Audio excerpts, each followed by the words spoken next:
Hi everyone.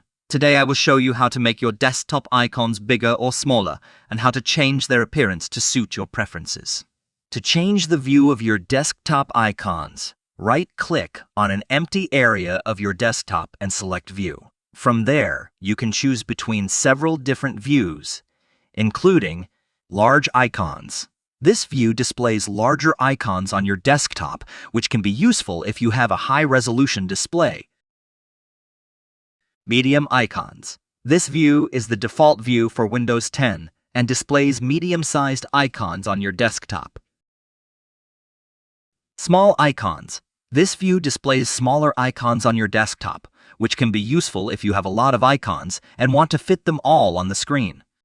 Once you have selected your desired view, your desktop icons will be displayed in that format.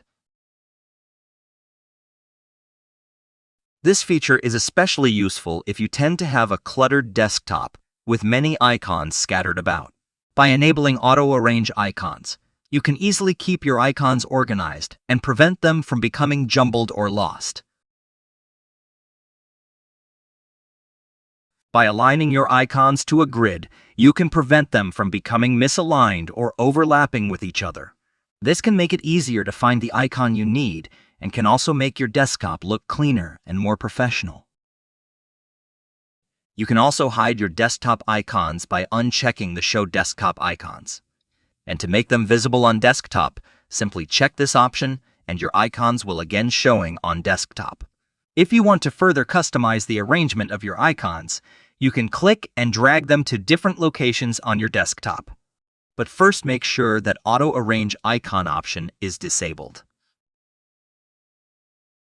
You can also group your icons by right-clicking on an empty area of your desktop, selecting Sort By, and choosing from a variety of options, including name, date modified, and size. I hope this video was helpful and informative. Thank you for watching.